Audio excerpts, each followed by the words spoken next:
Makanya seorang muslim harusnya memuliakan hari Jumat ini. Jumat punya banyak sekali keutamaan. Banyak sekali keutamaan. Di antaranya kata Nabi SAW, sesungguhnya Adam diciptakan di hari Jumat. Ya. Dan juga kalau tidak salah dia diturunkan di bumi hari Jumat dan meninggal pada hari Jumat. Dan tidak akan terjadi kiamat kecuali pada hari Jumat. Riwayat lain mengatakan kalau tiba Jumat, maka seluruh hewan-hewan menengadahkan kepala mereka ke langit sambil menunggu apakah sangkakala akan ditiup atau tidak. Kalau mereka melihat sampai terbit matahari tidak ditiup sangkakala, berarti kiamat tidak terjadi. Ya, karena memang Jumat itu hari yang Allah tentukan khusus dipilih sebagai hari yang mulia bagi umat Muhammad SAW, sekaligus juga sebagai penentu hari kiamat. Dan Jumat ini dianjurkan sekali setiap muslim menjadikannya sebagai hari raya, berarti hari kegembiraan.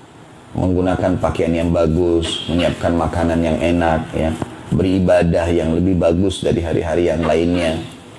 Makanya Nabi SAW mengatakan antara Jumat ke Jumat yang setelahnya, pembersihan dosa di antara keduanya. Jumat yang dijadikan tolak ukur gitu. Dan kita tahu juga keutamaan banyak sekali tentang orang, atau terutama kaum laki-laki yang pergi sholat Jumat. Gitu. Siapa yang bersuci di rumahnya dengan sebersih-bersihnya, mandi yang bersih, kemudian dia menggunakan pakaian terbaiknya, kemudian dia menggunakan wangi-wangi yang terbaik yang dia miliki, kemudian dia menyisir rambutnya dengan rapi. Riwayat lain dia menggunakan minyak untuk menyisir rambutnya dengan rapi. Kemudian dia pergi ke masjid, lalu dia sholat yang diperintahkan, maksudnya tahiyat masjid. Kemudian dia tidak memisahkan antara dua orang yang sudah duduk. Jadi kalau memang sudah penuh saf, ya dia saf belakang. Kemudian dia mendengarkan khutbah yang disampaikan, lalu dia sholat Jumat, kecuali dibersihkan dosa-dosanya yang lalu. Jadi pembersihan dosa diberikan oleh Allah SWT pada hari Jumat itu. Ya. Maka sangat baik tentunya kalau orang menggunakan hari-hari ini sebagai hari libur. Sebagai hari liburnya, kalau misalnya orang punya perusahaan segala macam, itu sangat bagus kalau dia pilih. Misalnya kalau Sabtu Ahad diganti Kamis sama Jumat misalnya, ya. Dan itu satu hal yang baik. Atau hari Jumat itu diberikanlah kelebihan-kelebihan, mungkin memberikan makan ya, kepada para pegawai atau apa sajalah. Mungkin itu adalah termasuk hal yang positif untuk merayakan hari Jumat itu. Dan itu keutamaan hari Jumat sangat banyak, tapi ini diantaranya. Kemudian makna daripada sebelum Yahudi dan Nasrani, karena ada hadis Nabi SAW mengatakan sesungguhnya Yahudi memilih hari Sabtu sebagai hari mereka dan Nasrani memilih hari Ahad sebagai hari mereka, dan aku diberikan petunjuk untuk memilih hari Jumat. Jadi makna sebelum kalian, maksudnya sebelum kalian dipilihkan Jumat oleh Allah, mereka sudah milih duluan. Yahudi minta Sabtu, Nasrani minta Ahad, seperti itulah. Oleh karena itu sabda Nabi SAW tadi, Yahudi memilih Sabtu, Nasrani Ahad, dan aku diberi petunjuk untuk memilih hari Jumat. Kemudian disebutkanlah salah satu keutamaan hari Jumat di sini. Ini bisa terikutkan dengan poin keempat tadi ya sebenarnya. Di dalamnya terdapat satu waktu yang bila seorang hamba memohon kebaikan kepada Allah di dalamnya, maka dia Allah pasti mengabulkan permohonannya. Jadi maksudnya di Jumat itu ada Allah khususkan di mana pasti diijabah doa. Tentu di sini teman-teman cukup banyak riwayat, tapi di antara riwayat yang menjelaskan adalah hari Jumat, hari yang diijabah doa. Itu ada sebuah hadis.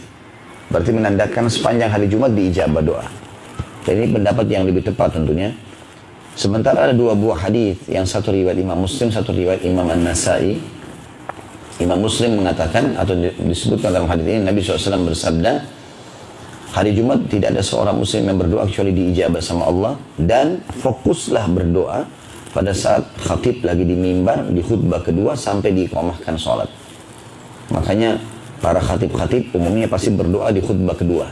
Karena memang ini waktu mustajab. Tapi bukan berarti hari Jumat tidak diijabah, sepanjang hari diijabah. Tapi ini lebih pasti dan lebih tepat, ya. Atau mungkin bisa dikatakan waktu yang lebih diunggulkan untuk diijabah. Riwayat yang kedua, riwayat An-Nasai. Kata Nabi SAW, Jumat ada 12 waktu. Ya, kalau kita mungkin sekarang 12 jam lah ya. Dari subuh sampai maghrib. Tidak ada seorang muslim yang berdoa di waktu-waktu itu kecuali diijabah sama Allah. Maksudnya sepanjang Jumat itu. Dan fokuslah berdoa selepas asar sampai terbenam matahari. Jadi intinya semuanya waktu mustajab. Tapi dua waktu ini semestinya seorang muslim lebih fokus lagi untuk berdoa. Laki-laki dan perempuan tentunya. Perempuan pun begitu. Pada saat dia tidak sholat Jumat di masjid pun, karena sunnah boleh dia sholat Jumat di masjidnya. Tapi dia tidak wajib, bukan seperti laki-laki. Cuma boleh saja. Makanya di Masjid Haram Mekah sama Madinah tidak dilarang wanita masuk di masjid kalau hari Jumat. Bahkan di Madinah sama sekali tidak diubah tempat sholatnya wanita itu, dibiarkan mereka kalau masuk. Karena punya keutamaan dua masjid ini. Tapi lebih afdal dia sholat duhur. Gitu. Cuma karena Mekah sama Madinah punya keutamaan. Dan kalaupun tidak hadir ibu-ibu di masjid, tetap dia bisa, kalau dia dengarkan sekarang seperti ada mikrofon pengeras suara terdengar. Pokoknya dari khutbah kedua, ya, mulai masuk khatib duduk lalu berdiri khutbah kedua sampai iqamah sholat, ini waktu mustajab. Kemudian juga habis asar sampai terbenam matahari.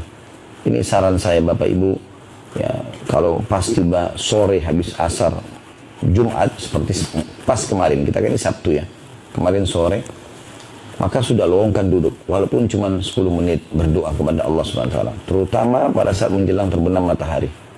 Luangin waktu, sudah sejam sebelum maghrib duduk, angkat tangan ke langit menghadap kiblat, tulus berdoa kepada Allah Subhanahu wa taala. Jangan Bapak Ibu digoda oleh syaitan mengatakan, kan sekarang badan saya sehat, keluarga saya juga semuanya baik-baik saja, pekerjaan saya baik-baik saja, berarti apa yang saya mau doa? Berdoa sama Allah.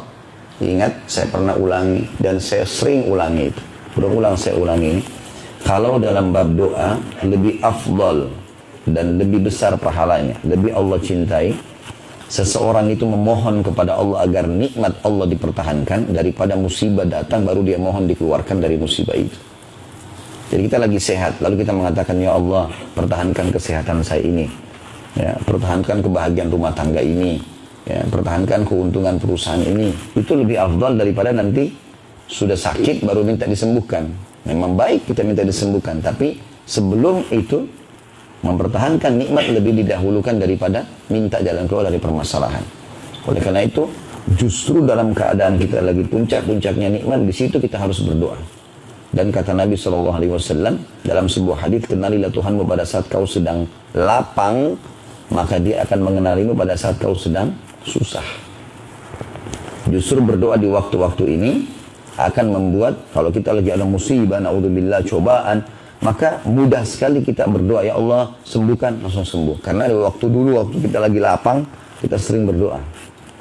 Nah, termasuk sekarang Ramadan ini tempat-tempat mustajab doa, waktu mustajab doa.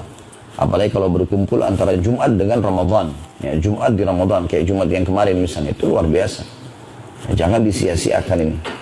Karena kita waktu akhir, waktu asar, itu hari Jumat, bertemu dengan waktu menjelang buka puasa. Yang kata Nabi SAW, sesungguhnya orang yang berpuasa itu punya waktu mustajab saat dia berbuka puasa. Maka ini juga maksimalkan berdoa kepada Allah Subhanahu wa taala. Mohon selalu agar dimasukkan ke dalam surga, diselamatkan dari api neraka. Di Ramadan ini ada pembebasan dari api neraka. Kata Nabi SAW, sesungguhnya di Ramadan ini ada pembebasan Allah Subhanahu wa taala hamba-hamba tertentu dari api neraka.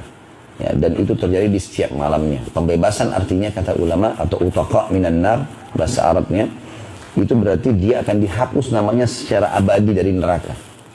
Artinya, kata sebagian ulama, setelah, kalau Allah ijabah dia di Ramadan dimasukkan dalam orang yang dihapus dari api neraka, setelah Ramadan dia tidak akan buat dosa lagi. Allah jaga dia. Sudah menjadi ahli surga tentunya. Seperti itu.